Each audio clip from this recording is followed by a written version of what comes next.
This is the IELTS listening test. You will hear a number of different recordings and you will have to answer questions on what you hear. There will be time for you to read the instructions and questions, and you will have a chance to check your work.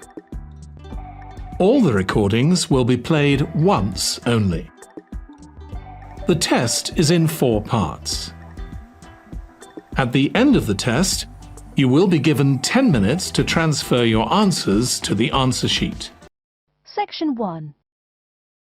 You will hear a conversation between a staff member from Gaia's Guardians and a man who wants to do something to protect the environment. First, you have some time to look at questions 1 to 5.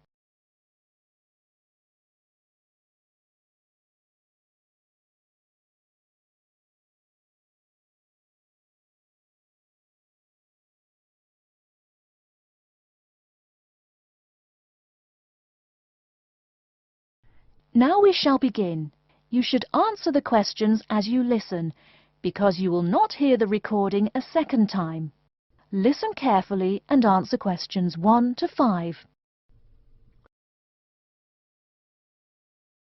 Hello, how may I help you? Well, I've been seeing these yellow boxes in front of a lot of houses in my neighborhood. Just wondered what they were for. I noticed your phone number on all of them, so I called. Could you tell me about your business? We do recycling, but we're not a business. Gaia's Guardians is a non-profit group. We encourage recycling as a way of protecting the environment. I don't know. I mean, it is a good idea, but I really don't read the newspaper every day or anything. And we don't come collect newspapers every day. In fact, we only do pickups every other week. Oh, well, then maybe I could help. I mean, in my neighborhood, there's too much rubbish lying around everywhere. I'd like to help out, I guess. That's great, sir. You're doing the right thing. Okay, I need to get your contact information. What's your name, please? Peter Wisrow. Peter, how do you spell your last name? W-I-S-R-O-W? No, actually, it's W-I-S-R-O-U-G-H. Oh, I'm sorry. I'm a terrible speller. You're a good speller.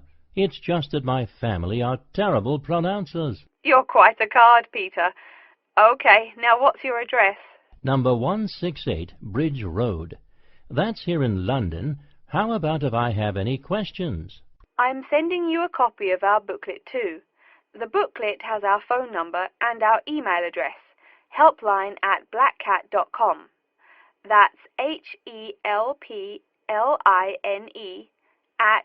@BLACKCAT.com. But I nearly forgot to ask, what's your postcode? BS97PU. PS97BU? No, that's B as in boy, S97P as in Peter, U. Before you hear the rest of the conversation, you have some time to look at questions 6 to 10.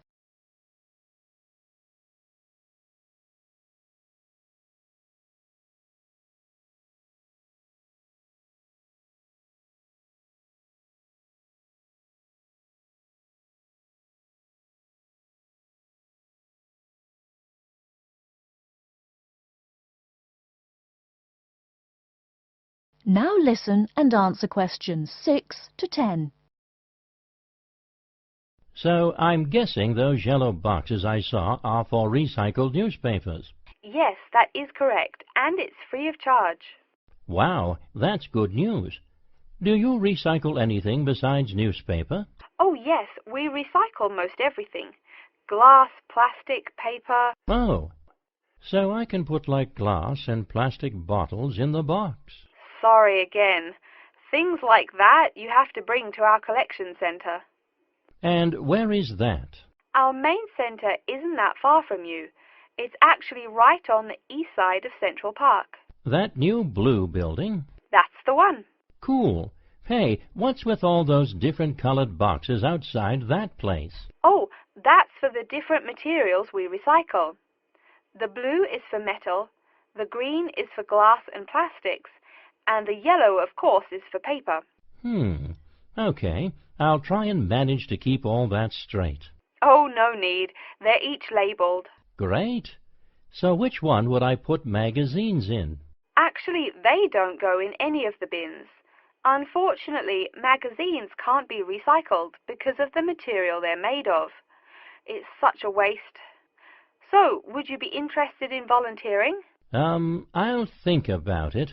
Could you send me some more info? Absolutely.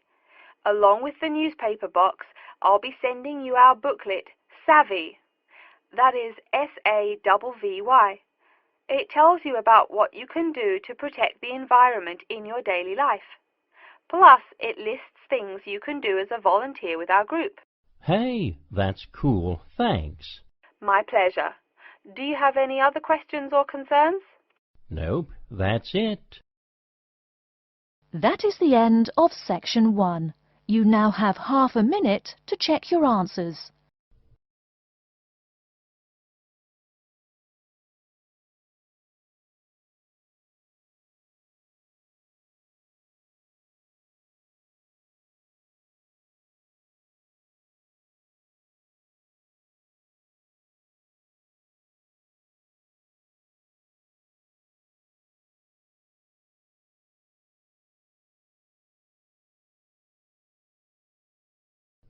Now turn to Section 2. Section 2. You'll hear an introduction about how to make a resume and apply for a job. First, you have some time to look at questions 11 to 17.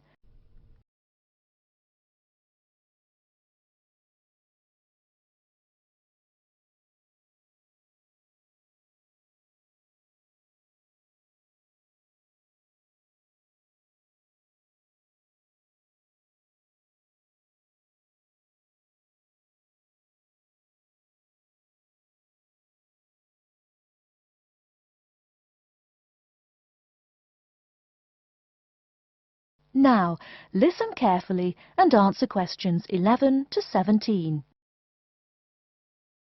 Welcome everyone to today's seminar on CV and interview skills.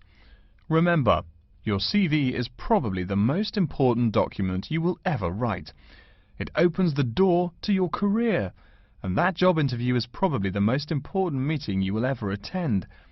It's like stepping through that open door. So let's roll up our sleeves and get down to work, shall we? First of all, I cannot possibly tell you everything you need to know about writing a resume in the time we have. But let me tell you that there are dozens of great websites on the internet. These will give you all the suggestions you need. If you look at the paper I gave you, you will see a list of the dozen most popular sites. I can mention a couple of important points, however. One is that your CV or resume should not be too long. A page is about right. Why? HR departments do not have the time to read long documents. Too many people are sending too many CVs. After all, the economic crisis of 2008 is still very much alive. Everyone needs a job now. No matter how short you make that resume, though, you do not want to forget to tell HR how to contact your references. References are people who will give you a recommendation for a job. That's usually an ex-boss or a professor who knows you well. Do not use relatives. I don't care how much your mum loves you. Also, when you send that CV, be sure to include a typed cover letter. A cover letter is a letter where you basically are asking for a job. It's like introducing yourself. Make it brief. The real information about you is on that CV of yours, and please make sure the letter is typed. It doesn't matter if your handwriting is beautiful or not. Companies only read typed letters. Another point about CVs is you should try to have an attractive layout. Maybe use different type fonts or colors to highlight information. Some people include a photo. You can find dozens of examples on the internet. Whatever layout you decide to use, however, avoid all spelling and grammar errors. I used to be an HR manager. If I saw a mistake, that CV went into the garbage. Something you write in a CV is a description of your skills and experiences in an interesting way. Mention training, too. I mean, These are what get you hired. Do not just say, I have lots of experience, or I have many skills. Tell that boss what you did, for what company, and when. Better, tell him how well you did it. Don't just say, I sold houses. Say, I sold £2 million worth of houses in my first year. That is, say something to make the person reading excited and curious. Finally, speaking of CVs, it's sad, but some people actually forget to provide a contact number. That's pretty silly. You wrote a great CV, you have HR dying to meet you, and they don't know how.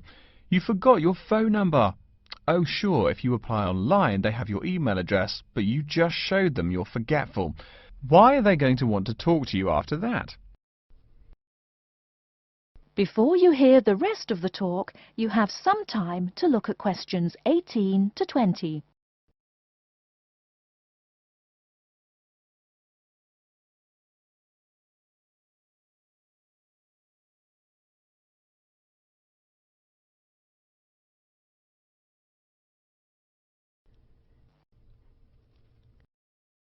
Alright, moving on to the actual interview.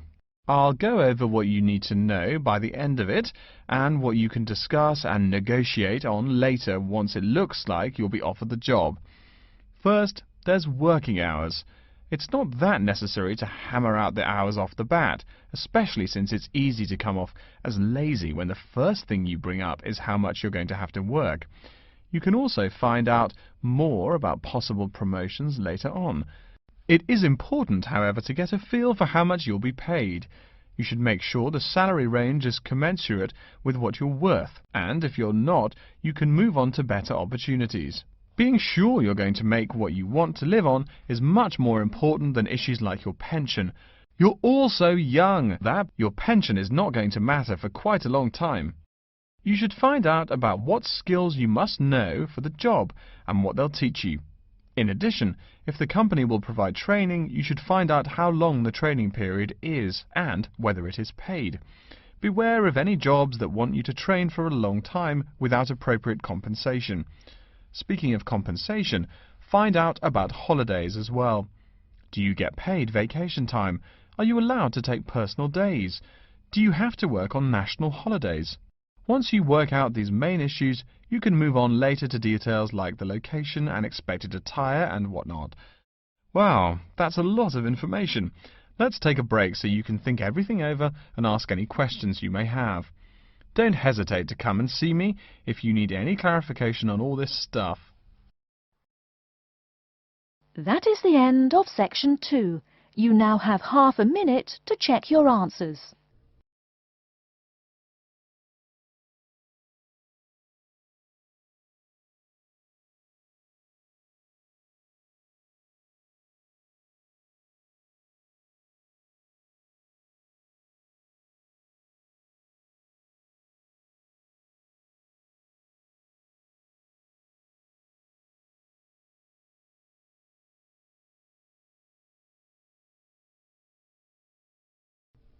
Now turn to section 3.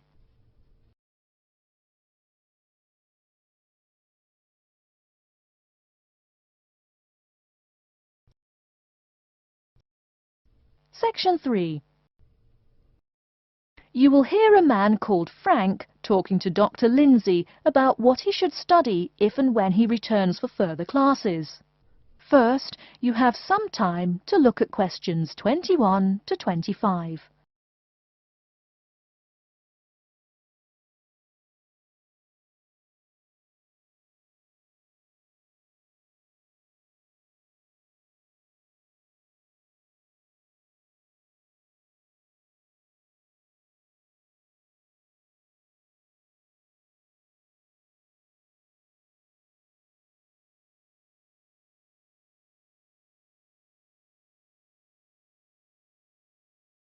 Now listen carefully and answer questions 21 to 25. Hello, are you Dr. Lindsay, the returning students advisor? Yes, that's right. Are you Frank? Your appointment wasn't until 2, but that's okay. Please come in and have a seat. Thanks. I like to arrive early whenever I have anything to do. That's certainly a praiseworthy habit.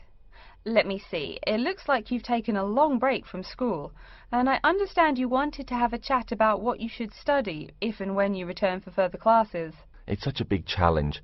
I don't know if I'm crazy for doing this or not. Believe it or not, I know exactly what you mean. Before I began working here at the university, I taught primary school for nearly 10 years. It takes a lot of courage to go back to school. I feel more shy and scared than the primary students I teach. In the schools I taught, I found today's youngsters are very sure of themselves. In terms of intelligence, I have a lot to teach them, and the maturity level of much of my class leaves something to be desired. But in terms of confidence, wow, a lot more confident than I am now, that's for sure. Stop fretting. A brave man is a coward who refuses to run. Let's talk about your strong points. You seem an intelligent man. What is it you would like to study? You see, I've been teaching children for a few years, but I think I'm happier teaching adults. I think teaching students in middle school is much more satisfying because they end up being much more grateful for your work. If I may ask, what got you interested in teaching adults? A lot of things, I guess. I met my future wife back in my first year of college. She always complains that I was more interesting then. She says that now I talk like I'm 7 years old. That's probably from being with children all day. Again, I know just what you mean. My husband used to say the same thing about me when I taught kindergarten. Anything else? Well, yes.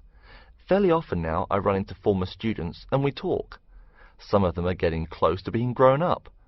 I guess I think more and more about how people develop over time. So I'm interested in the results of education, you know, the final stages. I see. Well, coming back to the university can be both difficult and very rewarding.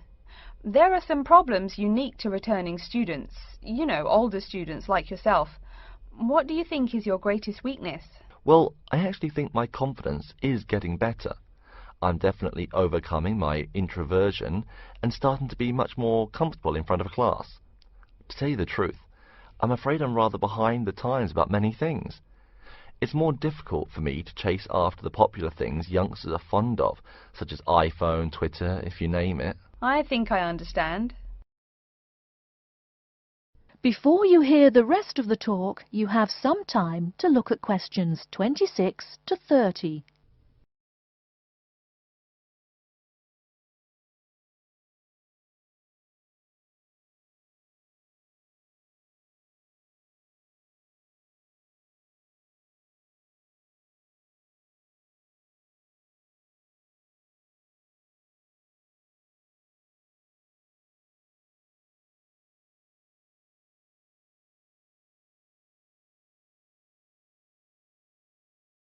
How old are you? 35? People at your age still go back to school for further education. I was a bit the same way. I mean, I didn't study at university till after I had a family, a husband and one child. My point of view was a lot different from your average 18-year-old girls, I can tell you. Gee, that sounds pretty rough. A family and college? Clearly you weren't unsuccessful, though.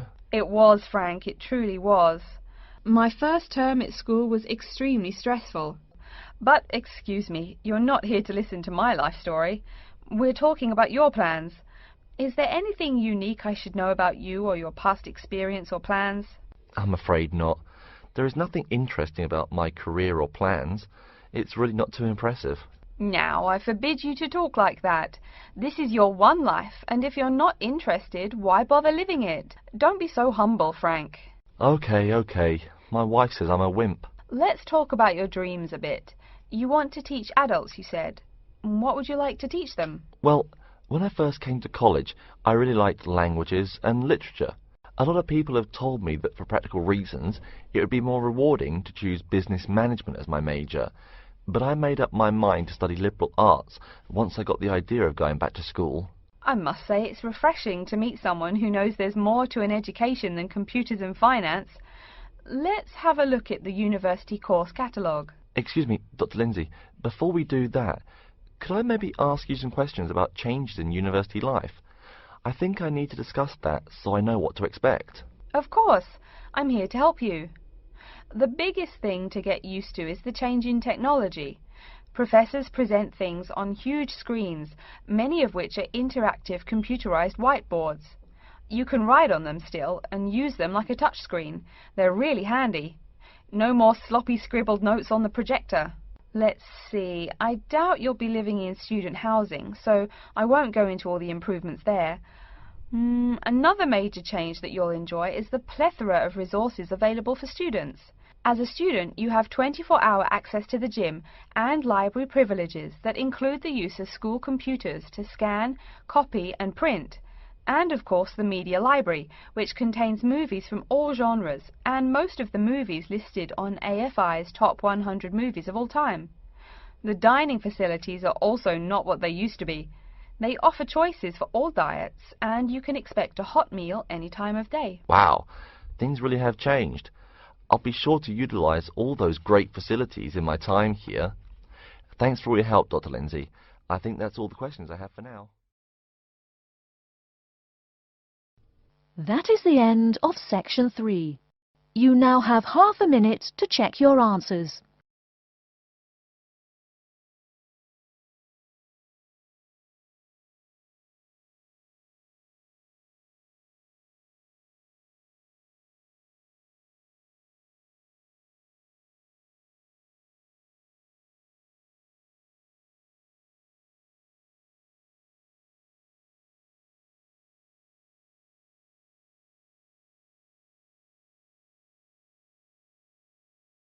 Now turn to section 4. Section 4. You will hear an introduction about the curriculum and facilities of Waitemata University. First, you have some time to look at questions 31 to 40.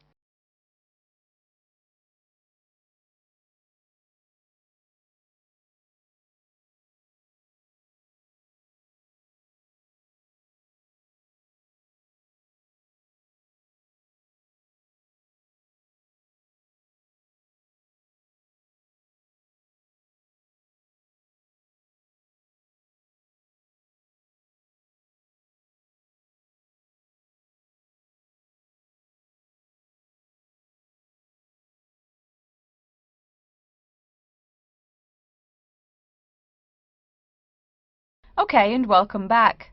During the short break we just took, several of you approached me with questions. So before going on with the orientation talk, I'd like to address those queries. As I found, if one person asks a question, probably a dozen others are wondering about the same thing. The first question is whether Waitemata University employs modules technology as an instruction method. The answer is yes, we do. At least that's what the university catalogue says. If some of you don't understand what modules technology is, don't worry. I googled the word but couldn't find it. Apparently, though, it's a method of broadband wireless access. At least, that's what an American company's website told me. But again, don't worry. If you need to know something more, your professor can tell you. Another question someone asked me was what tomorrow's workshop on research methods and skills was about. Well, research skills include any method you can imagine for finding and presenting any information you need. That's not just schoolwork either. Writing English, the native language for most of you, and finding a job are also research skills. And yes, those will be addressed in tomorrow's workshop. As you know, Waitemata University is one of this country's premier universities for the study of the dismal science, economics. Some of you, it seems, want to get a jump on their classmates. During the break, half a dozen of you came up and asked me where to find economics tomes. I know it's odd, but this school's library holdings are divided up between two libraries. Economics books are in the old library. If you look out of the window behind me, you can see it. It's the red brick building. Oh, before I forget, you economics types also need a lot of math, am I right? Well, those math books are neither in the old library nor in the new one. They can be found in the math department building. Why am I telling you this? Doesn't the invisible hand guide economists? Maybe it's good you asked. In 2008, that hand shoved most of the world economy off a cliff, didn't it?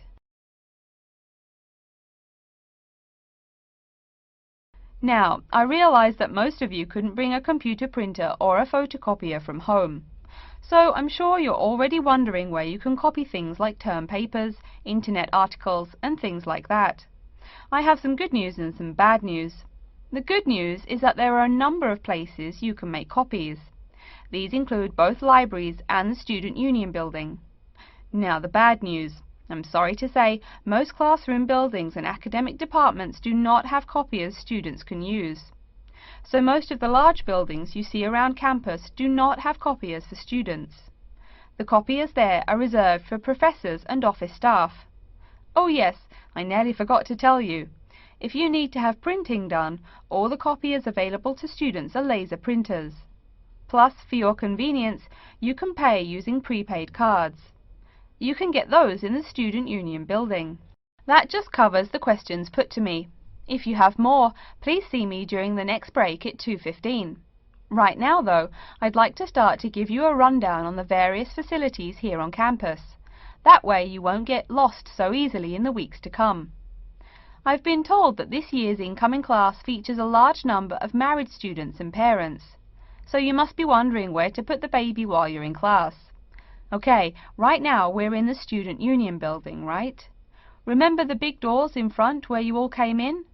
If you go out of the building, you can see the nursery is just on the other side of this building. It's only about 20 meters away. Convenient, eh? Next, we're all from different places around the country.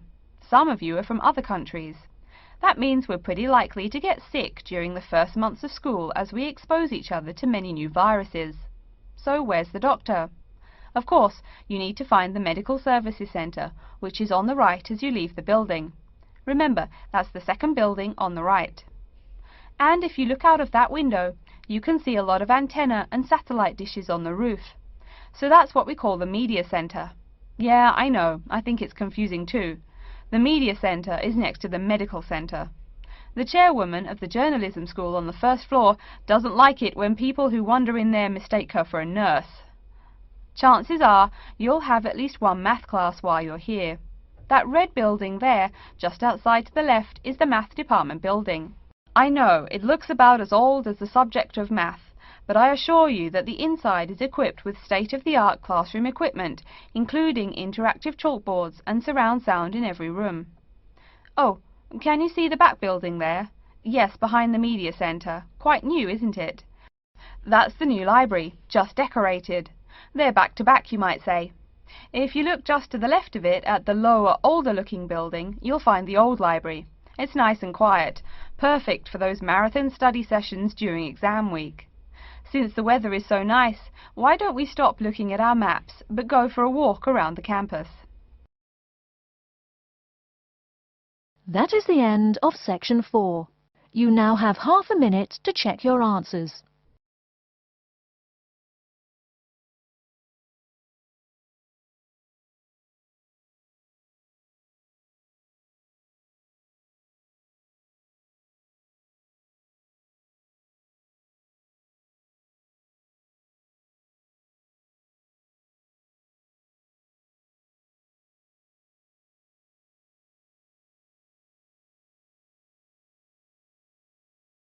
That is the end of the listening test. In the IELTS test, you will now have 10 minutes to transfer your answers to an answer sheet.